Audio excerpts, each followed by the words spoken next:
He did not wear his scarlet coat for blood and wine or red, and blood and wine were on his hands when they found him with the dead, the poor dead woman whom he loved and murdered in her bed.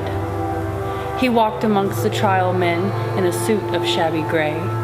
A cricket cap was on his head, and his step seemed light and gay, but I never saw a man who looked so wistfully at the day. I never saw a man who looked with such a wistful eye upon that little tint of blue which prisoners call the sky, and at every drifting cloud that went with sails of silver by.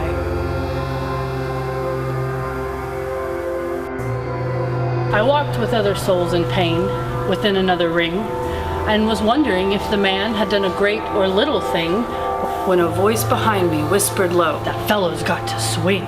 Dear Christ, the very prison walls suddenly seemed to reel, and the sky above my head became a cask of scorching steel, and though I was a soul in pain, my pain I could not feel. I only knew what hunted thought quickened his step, and why he looked upon the garish day with such a wistful eye. The man had killed the thing he loved, and so he had to die. Yet each man kills the thing he loves, by each let this be heard. Some do it with a bitter look, some with a flattering word. The coward does it with a kiss, the brave man with the sword. Some kill their love when they are young, and some when they are old. Some strangle with the hands of lust, and some with the hands of gold. The kindest use a knife, because the dead so soon grow cold. Some love too little, some too long, some sell and others buy. Some do the deed with many tears, and some without a sigh. For each man kills the thing he loves, yet each man does not die.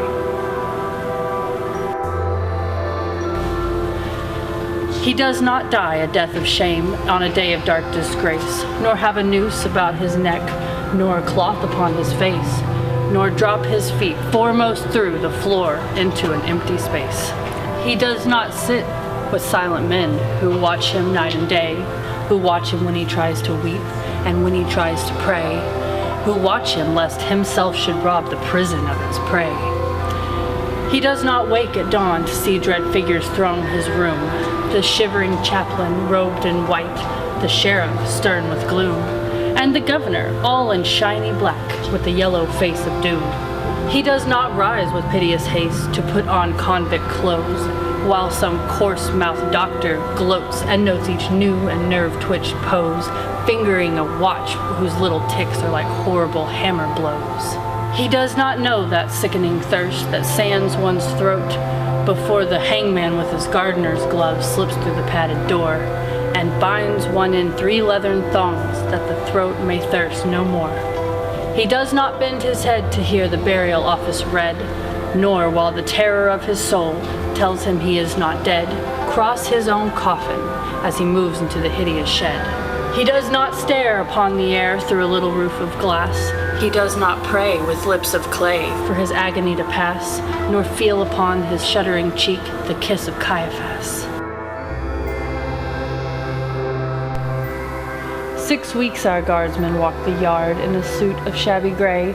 His cricket cap was on his head, and his step seemed light and gay, but I never saw a man who looked so wistfully at the day.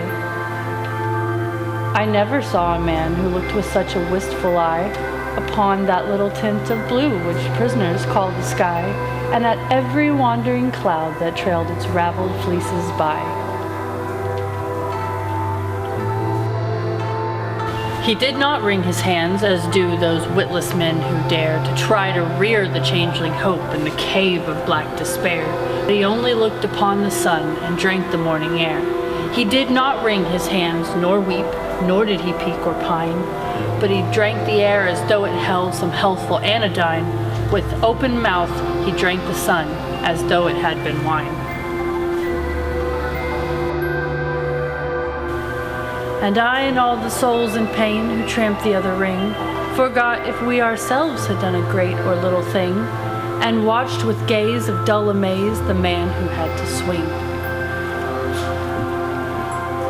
And strange it was to see him pass with a step so light and gay, and strange it was to see him look so wistfully at the day, and strange it was to think that he had such a debt to pay.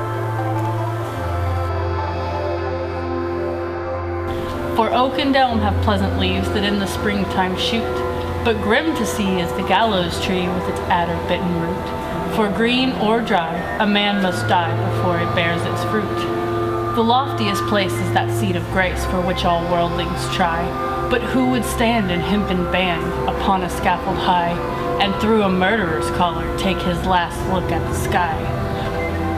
It is sweet to dance to violins when love and life are fair.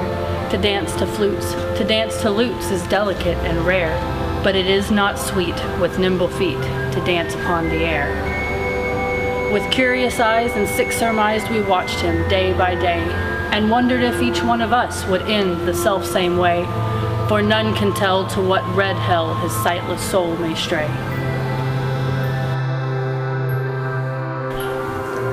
At last the dead man walked no more amongst the trial men, and I knew that he was standing up in the black dock's dreadful pen, and never would I see his face in God's sweet world again. Like two doomed ships that pass in storm, we had crossed each other's way. We made no sign, we said no word, we had no word to say, for we did not meet in the holy night, but in the shameful day. A prison wall was round us both, two outcast men were we.